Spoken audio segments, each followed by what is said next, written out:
Welcome to the Business Chaser, your quick pour of strategy, clarity, and momentum. We skip the small talk and get straight to the strategy here in these bite-sized episodes. We're here to help you grow smarter, market better, and chase what matters, all in 15 minutes or less. I'm your host, Lauren Najar. Tune in and let's chat.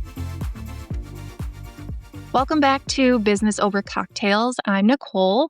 So glad to be on with Lauren today. I wish this was a cocktail, but unfortunately, my family has all been sick and I'm the last one standing. So it is tea for me 24/7. So bear with me here if you hear my voice going out, but we're gonna do our best here. So I'll honestly say, on top of trying to fight being sick, I have been thinking about what I wanted to share with you, what sort of tidbits about my businesses would relate to the masses.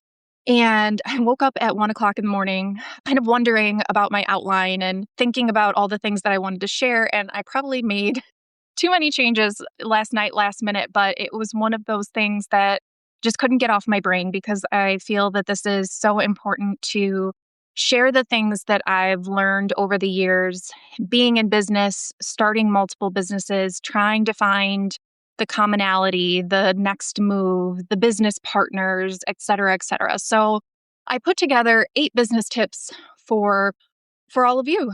And why 8? Just for relatability, 8 is my favorite number.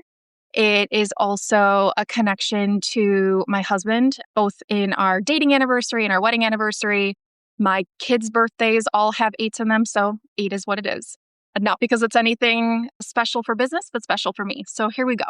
So I'll start with build what you believe in. And that sounds pretty simple, but the best business strategies start with conviction.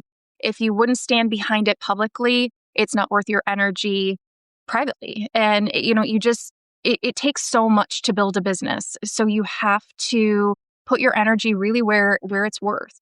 Treat visibility like a value, not a vanity metric. And that sounds like a very loaded statement. I think Lauren even spoke to this not too long ago on her own channels. Don't chase followers, cultivate community. And I think a lot of people throw around the community phrase loosely, but show up where your audience feels you, not just sees you. If you're just looking for that like and subscribe, that may not get you to the end result of what you're trying to do within your business. And find your connection points. I think I said this when I first started, is if you have multiple businesses, look for where they naturally overlap. Your story, your values, your audience's emotions. That's your through line. That's your story. And for me, storytelling is the heart of everything that I do. And I think when you can look at the connection points in your business, it makes everything easier. Not all of your businesses will naturally relate, and sometimes you don't want them to. You're trying to diversify your portfolio, and that all makes sense. But you can find those ways to connect and weave that story throughout and explain your why when you're starting to share more about your business. And at the very least, if they don't naturally connect, then behind the scenes, the connections can make sense. When you start to grow an internal team, you can explain why you have all of these things and how people can be a part of that journey. Talk about what you're building. I am so guilty of this. I think oftentimes you see these quotes about people will say, don't talk about what you're doing. Don't put it out there until it's real, or don't say anything at all and just show up. But people don't know your dreams or your ideas or what's in motion unless you share it. Promote yourself with pride. It's not about bragging, but inviting people along.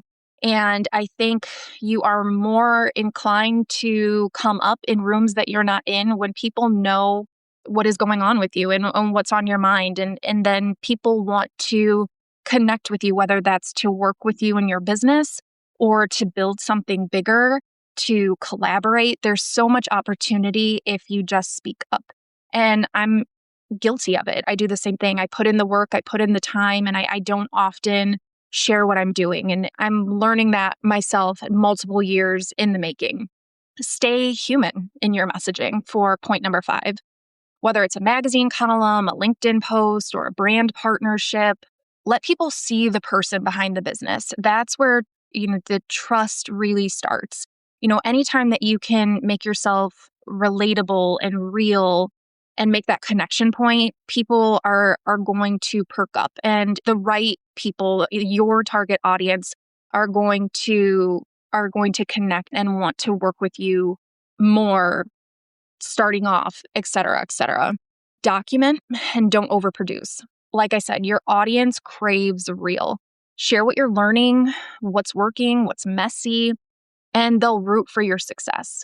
And I think when you can give people just a little glimpse of behind the curtain or behind the lens, it makes them realize that this business has humans and people working behind it. And again, they want to work with people that they can relate to, that they can see have that human component. Systemize what you can, personalize what you should.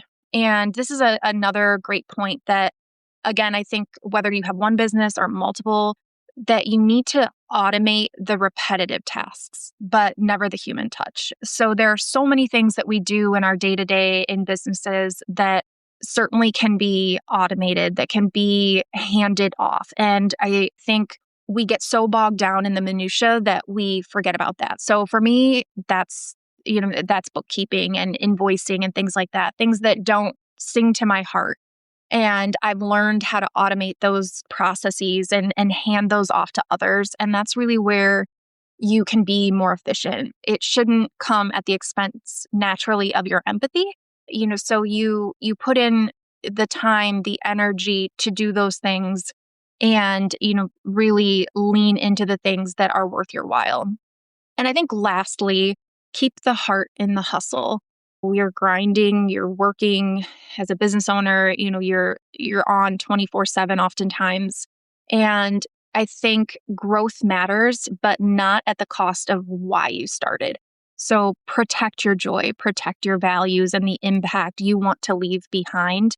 And when you feel like the needle is moving in a direction that you're not sure about, it's okay to step back and pause and really think about alignment and whether or not it's directionally where you want to go. Not all the time do you have time on your side. And sometimes you have to backtrack a little bit and take a step back and maybe go back and make some changes and own some decisions that you made and fix it along the way. And that's okay. But I think always having that mission, that value, something that can connect you back to the entire reason you decided to go down that road is really beautiful. So that's a lot to say in a short amount of time. Like I said, 8 points for no reason other than my own. I hope that's a little bit helpful to you to remind yourself of some key things to keep in mind. Hopefully 8 becomes your favorite number too. And I hope to connect further. Feel free to look at the show notes and find me on all the different channels to whatever sings to you. Thank you. That's your quick hit of clarity and momentum for the week. If it sparks something, share it with a friend or tag us in your stories at Business Over Cocktails and or at Lauren Najar. We love seeing what resonates. Don't forget, Mondays are for full-length episodes with rich conversations, and Fridays are the Business Chaser episodes. These are bite-sized insights pulled from our guests to keep you inspired and aligned throughout the week. Do you have a question or a takeaway? DM us at Business Over Cocktails. We just might feature it in a future episode. Cheers!